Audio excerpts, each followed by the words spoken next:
haweenkuna ilaahay waa u nicmeeyey oo nabiga ayaa yidhi calayhi salaatu wasalaam ida almar'atu ayma imra'atin maatat wa zawjuha canha raadin dakhalat aljanna raggu baa la yidhi waxyaabaha jannada ragga loogu ballan qaaday waaba la adkeeye laakiin dumarku waxyaabaha jannada ku galeen waa wax iska dhib yar naagta gabadha dhimata buu nebigu yidhi haweeneyda dhimata iyadu ninkaygu raadi ka yahay jannaday gashay buu rasuulku yidhi rasuulku xadiis waxau ku yidhi dadka salaada tukada albaabbay jannada ku leeyihiin la yidhaa baabu salaa dadka soonka laazima albaabbay ku leeyihiin baabu rayaan la yidhaa dadka sadaqada bixiya albaabbay ku leeyihiin baabu sadaqa la yidhaa dadka jihaadka u dadaala albaabbay ku leeyihiin baabuljihaad la yidhaa abubakar baa yidhi biabi anta wa ummi yaa rasuul allah hooyaday aabbayba waan kugu fidayn oo kugu furanaye 8 albaabay jannadu leedahay nin ka galayo looga yeedhaya ma jiraa buu yidhi markaasuu nebigu yidhi nacam wa arjuu an takuuna minhum haa way jir rag 8 albaabee jannadaba looga yeedhayo la odhanayo kan ka soo gal way jiraan raggaa inaad ka mid tahay baan rajay buu rasuulku yidhi abubakarow abubakar keliya ka geli maayo 8 albaabee waxaa la galaysa gabadha saalixadda ida almar'atu sallad khamsahaa wa saamat shahrahaa wa ataacat zawjahaa wa xafidat farjahaa hadday haweenaydu buu nebigu yidhi 5 waqti inaad tukato bisha rabadaanna ay soonto farjigaygana xumaanta ka dhowrsato ninkaygana ay adeecdo 8 albaabee jannadu ay leedahay ayay ka doonta ka gashaa buu rasuulku yidhi 8 albaabee jannadu leedahay ayay kay doonta ka gashaa buu rasuulku yidhi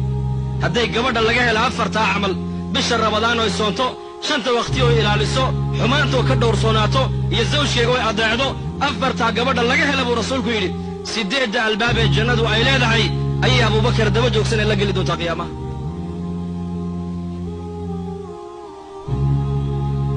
waa la weydiiyey nebiga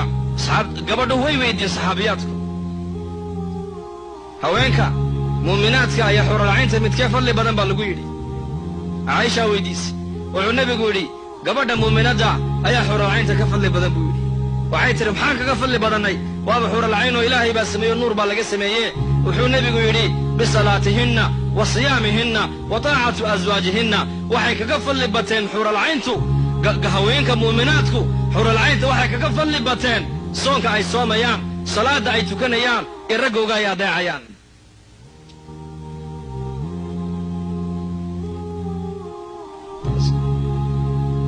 fadligiinna iyo masabkiinna diinta islaamku meel sarayni dhigtay nin baa nebiga u yimid oo yidhi dadkayga qaraabadayda ayaa igu xaq mutaystay hor iyo horraanba wuxuu nebigu yidhi hooyadaa haddana hooyadaa haddana hooyadaa haddana aabbahaa buu rasuulku yidhi dhegayso gabadhayda muslimadday diinta islaamku hoos kuumay dhigin xaqaagiina may qarine bal diinta islaamku xaqaagii kor bay u qaaday kor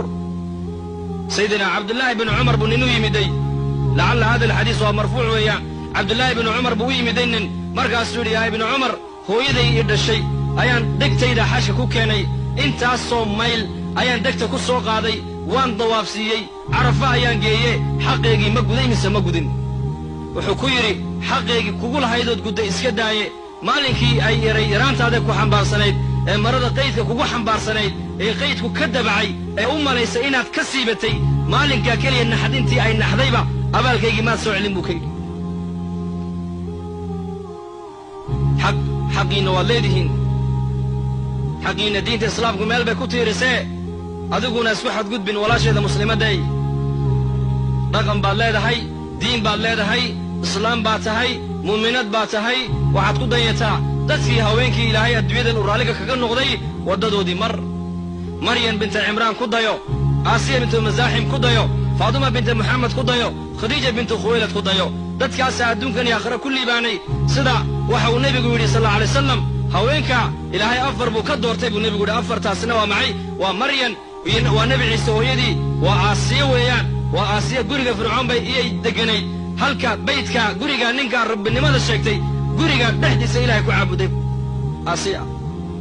faadumana waa ina muxamedo tacab iyo rafaadda waa u dulqaadatay adduunyadana way ka saay qaadatay waa khadiijo oo qofkii u horreeyey diinta islaamka soo galay waa khadiija qof ugu horreeyey oo diinta islaamka dhaqaalo ku bixiyan khadiija ahayd diinta islaamku meel sarayni dhigtay raabica ayaa la weydiiye oo lagu yidhi raabicay haweenku imaamna ma noqdaan amiirana ma noqdaan maxay ku dhacday nebiyana ma noqdaan maxay ku dhacdaa la yidhi waxay tidhi gabadh xigmad lahaydoo 4taaba annaka unbaa dhallabay tidhi